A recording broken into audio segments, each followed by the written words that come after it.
സ്വാമിയേ ശരണമയ്യപ്പ. എല്ലാവർക്കും ഈ മണ്ഡലകാലത്തിൽ ധർമ്മശാസ്താവിൻ്റെ അനുഗ്രഹാശിസ്സുകൾ ആവോളം ലഭ്യമാകട്ടെ എന്ന് സങ്കൽപ്പിച്ചുകൊണ്ട് ആശംസിച്ചുകൊണ്ട് നമുക്ക് ധർമ്മശാസ്താവിനെ സംബന്ധിക്കുന്ന ചില ചിന്തകളാവാം. പാലാഴി മഥന സംഭവം എങ്ങനെയാണ് ഉണ്ടായത്? ഇവിടെ ഭൂതനാഥ ഉപാഖ്യാനത്തിലെ ആഖ്യാനം അത് പ്രത്യേക വിധമാണ്. മഹിഷി എന്ന ഒരു അസുര വംശജ എങ്ങനെയുണ്ടായത് ആ കഥ പറയുന്നു. മഹിഷാസുരനെ ചണ്ഡികാദേവിയാണ് വധിച്ചത്. ഈ മഹിഷാസുരൻ്റെ സഹോദരി കരംഭിക എന്ന മഹിഷിയാണ്. മഹിഷം എന്ന് പറഞ്ഞാൽ പോത്ത്, മഹിഷി എരുമ. ഈ മഹിഷി അസുര ഗുരുവായിട്ടുള്ള ശുക്രാചാര്യരെ ചെന്ന് കണ്ട് പ്രാർത്ഥിക്കുന്നു. എൻ്റെ പ്രാർത്ഥന, തൻ്റെ സോദരനെ വധിച്ച ദേവന്മാരോട് പകരം വീട്ടണം.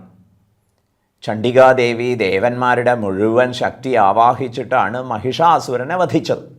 മഹിഷാസുര മർദിനി.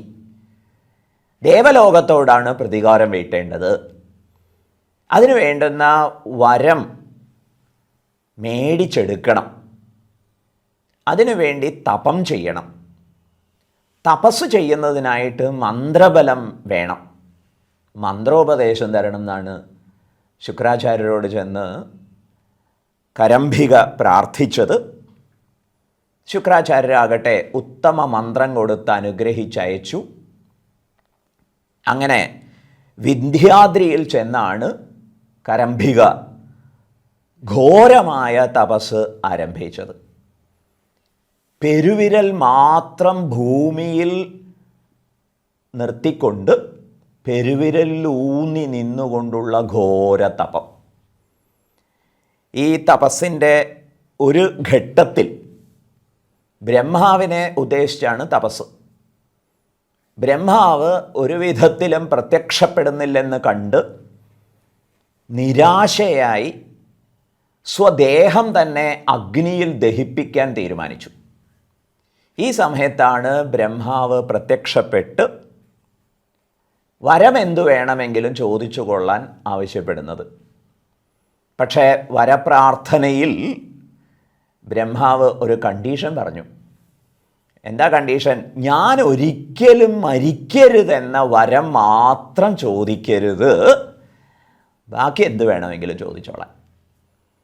ബ്രഹ്മാവിൻ്റെ ഡിപ്പാർട്ട്മെൻ്റ് അല്ല, വകുപ്പല്ല മരണം. അത് കൈകാര്യം ചെയ്യുന്നത് വേറെ വകുപ്പ് അധ്യക്ഷനാണല്ലോ. ബ്രഹ്മാവിനെ സംബന്ധിച്ചിടത്തോളം അമരണത അമൃതത്വം എന്ന വരം നൽകാൻ വയ്യ. ഏതായാലും കരംഭികയെ സംബന്ധിച്ച് അതൊരു പ്രശ്നം ഉണ്ടായില്ല. ആകട്ടെ, എനിക്ക് ലോഹപാഷാണ കാഷ്ട വായു അഗ്നി ഇവയിൽ നിന്നൊന്നും തന്നെ ദോഷമുണ്ടാവരുത്. അസ്ത്രശസ്ത്രങ്ങളെ കൊണ്ടൊന്നും ഞാൻ ദ്രോഹിക്കപ്പെടരുത്, വധിക്കപ്പെടരുത്. അഗ്നി കൊണ്ട് എനിക്ക് ദ്രോഹം ഉണ്ടാവരുത്, വായു കൊണ്ട് ദ്രോഹം ഉണ്ടാവരുത്. ചുരുക്കത്തിൽ പഞ്ചഭൂതത്താലും ഞാൻ ഹനിക്കപ്പെടരുത്. ഇതുപോലെ രോഗബാധ എനിക്കുണ്ടാവരുത്.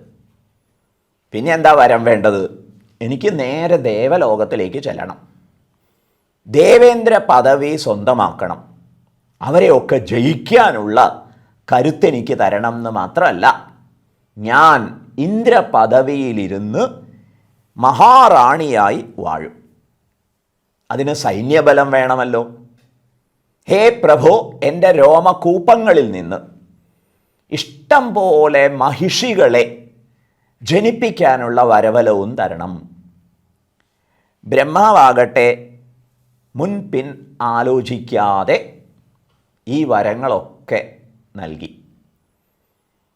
കൊല്ലപ്പെടരുത് എന്ന് പ്രാർത്ഥിച്ചു. പക്ഷേ അമൃതത്വം നൽകാൻ വയ്യല്ലോ. ആ വിഷയത്തിൽ മഹിഷി തന്ത്രപൂർവം ഒരു കണ്ടീഷൻ വെച്ചു. ഞാൻ വധിക്കപ്പെട്ടോട്ടെ, പക്ഷേ അതെങ്ങനെ സംഭവിക്കണം? ഹരിയും ഹരനുമായി പരിചിൽ ക്രീഡ ചെയ്തിട്ടൊരു നന്ദനനുണ്ടായി വന്നവൻ ഈരാറബ്ദം മർത്യനുദാസനായി പൃഥിവിയിൽ വാണിയിടുകിൽ മൃത്യുവിന്നവൻ മമ കാരണമായിടട്ടെ. ഹരിയും ഹരനും തമ്മിൽ മേളിച്ച് പുത്രനുണ്ടാവണം. ആ പുത്രൻ 6 സംവത്സരക്കാലം ഭൂതലത്തിൽ മാനവരെ സേവിച്ച് വാഴണം. അതിനുശേഷം എന്നെ വധിച്ചോട്ടെ. ഇങ്ങനെ മഹിഷി വരം ആവശ്യപ്പെട്ടു. ബ്രഹ്മാവ് ഈ വരങ്ങളൊക്കെ അനുവദിച്ചു എന്നുള്ളതാണ് വസ്തുത. ഇത് നമ്മെ സംബന്ധിച്ചിടത്തോളം വളരെ അത്ഭുതം നൽകുന്ന കാര്യമാണ്. എന്തിന് അസുര ശാപം, അസുരനാവട്ടെ അല്ലെങ്കിൽ ഇങ്ങനെയുള്ള ശാപം എന്തിന് നൽകുന്നു? ഇതൊന്നാമത്തെ ചോദ്യം. എന്നിട്ടോ ശാപമോക്ഷവും പ്രദാനം ചെയ്യുന്നു. ഇതൊക്കെ ദേവലോകത്തിലായാലും ശരി, മനുഷ്യലോകത്തിലായാലും ശരി, ലീലകളുടെ ഭാഗമായിട്ടാണ്. സനാതനധർമ്മ ചിന്തയിൽ, നമുക്ക് മനസ്സിലാവുന്ന ഭാഷയിൽ പറഞ്ഞാൽ ഹൈന്ദവ ചിന്തയിൽ, അവിടെ മഹാദുഷ്ടനില്ല. അതുപോലെ മനുഷ്യരുണ്ട്, ദേവനുണ്ട്, ദാനവനുണ്ട്, എല്ലാവർക്കും സ്ഥാനം. എല്ലാവരും ഒരു നാടകത്തിലെന്ന പോലെ അവരവരുടെ ഭാഗധേയങ്ങൾ അഭിനയിക്കുന്നു. കാര്യങ്ങളാകട്ടെ മാറി മറഞ്ഞു വരും. ഇതൊക്കെ ഒരു ലീലയായിട്ട് കാണണം എന്നതാണ് ഹൈന്ദവ ചിന്ത ഉദ്ബോധിപ്പിക്കുന്നത്. അത് മനസ്സിലാക്കാൻ നമുക്ക് സാധിക്കട്ടെ. ഇങ്ങനെ രാക്ഷസ ജന്മങ്ങളെക്കുറിച്ചും ആസുര ജന്മങ്ങളെക്കുറിച്ചും അപഗ്രഥിച്ച് ചിന്തിക്കുമ്പോൾ വ്യാവഹാരിക ലോകത്തിൽ നമുക്കും ഉണ്ടാവും ശത്രുസ്ഥാനീയരും അതുപോലെ തന്നെ മിത്രസ്ഥാനീയരും ഒക്കെ. അവരുടെ കാര്യത്തിലും നമുക്ക് ആശ്വാസം കണ്ടെത്താൻ കഴിയും. തീർച്ചയായിട്ടും തെറ്റുകൾ തിരുത്താൻ ഉദ്യമിക്കേണ്ടതുണ്ട്. അതുപോലെ തന്നെ ശരികളെ പ്രോത്സാഹിപ്പിക്കേണ്ടതുണ്ട്. സ്വന്തം ജീവിതത്തിൽ ശരിയെ അവലംബിക്കേണ്ടതുണ്ട്. ഇതൊക്കെ അനായാസം ചെയ്യാൻ സാധിക്കണമെങ്കിൽ ഇതിനപ്പുറത്തുള്ള ഒരു തലത്തെക്കുറിച്ച് നമുക്ക് ചിന്തയുണ്ടാവണം. ഇവിടെ ദേവന്മാരും ഭഗവാൻ വിഷ്ണുവും പരമശിവനും ബ്രഹ്മാവും ഒക്കെ പങ്കെടുക്കുന്ന നാടകം. ആ നാടകത്തിലാണ് ഇപ്പോൾ ഒരു നിസ്സാരയായ എരുമ മഹിഷിക്ക് വലിയ കരുത്തുണ്ടായിരിക്കുന്നത്. ദേവേന്ദ്രനെ പോലും ചോദ്യം ചെയ്യാൻ പോവുകയാണ്. ഇങ്ങനെ വരബലം കൊണ്ട് അനുഗ്രഹീതയായ മഹിഷി നേരെ സൈന്യസമേതയായി അനവധി മഹിഷങ്ങളോടൊപ്പം ദേവലോകത്തിൽ ചെന്നു. ആ സമയത്ത് ദേവസൈന്യം ഈ മഹിഷിയെ ആക്രമിക്കാൻ ഒരുമ്പെട്ടു. പക്ഷേ വരബലമുള്ള മഹിഷിയെ തടയാനാകട്ടെ ദ്രോഹിക്കാനാകട്ടെ അവർക്ക് സാധിച്ചില്ല.